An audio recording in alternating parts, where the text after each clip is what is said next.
Hello and welcome. This is Angie with CountryChicCottage.net.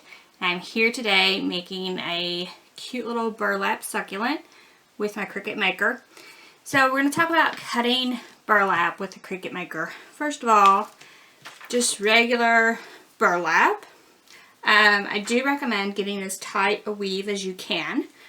So maybe just a little higher quality than the very cheap stuff.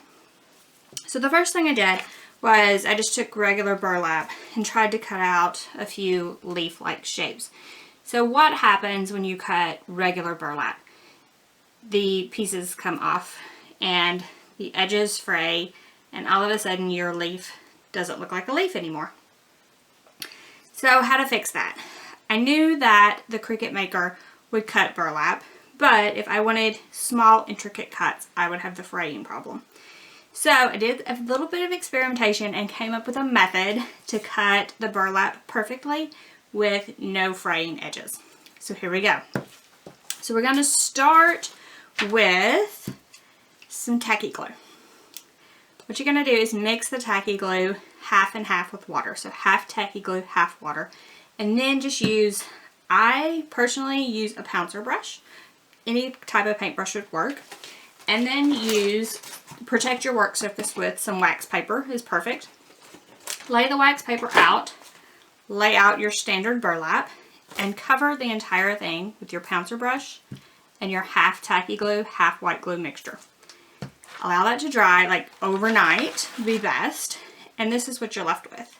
So instead of a piece of burlap that is floppy and fabric-like, you have a stiff piece of burlap that is like it's been starched.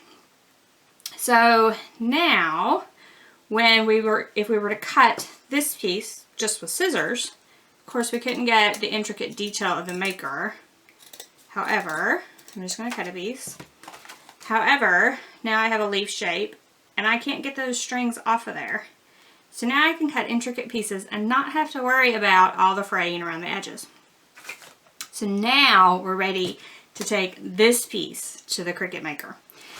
So the next problem I had was this stiff piece, how to get it to stay still when I was cutting it with the Cricut Maker. And this is the procedure that I developed that works perfectly. So what you're going to use is Cricut Strong Grip Transfer Tape. And the Strong Grip Transfer Tape is basically a large piece of tape with a backing on it, if I could get it to peel, and you just peel that backing off and stick it. So it's just this piece of tape basically with a backing, and so you stick it to the back of your stiff burlap, and then you take that entire piece. Once you have it stuck, you take that entire piece. So stiff burlap, the transfer tape stuck to the back of the burlap, so I would peel this off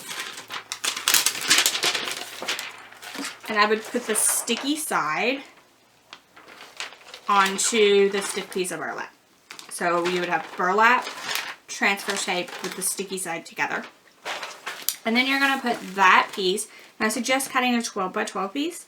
You would put that piece onto your green mat. So the green mat is like a medium grip for the Cricut, and you just stick that transfer tape directly to your green mat. Press it down really well. A brayer would even be great for that, or a rolling pin or something like that. So you're just going to press it down really well, make sure it's really good and stuck and really nice and flat. And then you just run it through the Maker. So the Maker, instead of just having a standard Cricut blade with a standard point, it actually has a rotary cutter. And that's what makes cutting this burlap perfect and intricate. So I used my rotary blade in the Maker, and I tried two different settings. So I'm going to go through the pros and cons of both. The first setting you can choose, and P.S. I did try the burlap setting, but I found these other two settings a little bit better for this stiff burlap. That we're talking about. So the first setting I used was the heavy duty fabric setting. it works. It works perfectly. The cuts are gorgeous. However, the rotary blade on the tight turns of the succulent leaf has a tendency to dig into your mat, and that can ruin your mat. With the heavy duty fabric setting, it dug into my mat more on those curves. So, perfect cuts with the heavy duty fabric setting, but on those curves, it's going to dig into your mat, and your mat won't have the life that you would expect from a Cricut mat. Now, if you're just going to cut one succulent, maybe you don't care. But if you're going to cut multiple ones, you might take a look at the next setting I'm going to recommend, which is the medium fabric setting. So the medium fabric setting, it will cut out, and that's what I've done this one on the medium fabric setting. It will absolutely cut out the succulent shapes. However, when you are peeling it back after the cuts have been made, you may have to take your scissors and snip a few threads. So I found when I was peeling this back as a test that it just left a few threads, and I do mean a few. So the cuts were great, but every once in a while a thread would not be cut all the way through, and I just had to snip it with my scissors. So those are the two settings. Pros and cons of both, so you kind of determine which one you need to use for your project. So now we've cut our succulent pieces, and we just peel back all that excess burlap, and we are left with the transfer tape is still on our mat, and the succulent pieces are stuck right to the mat and cut perfectly. And now you can just lift these off of the transfer tape. The burlap doesn't fray because we had that tacky glue water mixture starching them. So no fraying, perfect cuts, and then you just stack these up to make a succulent. So head to the countrysheetcottage.net/burlap succulent, to all one word, to see how to put this together and see my finished project right here and learn more about making your own with the Cricut Maker. Thank y'all. Bye.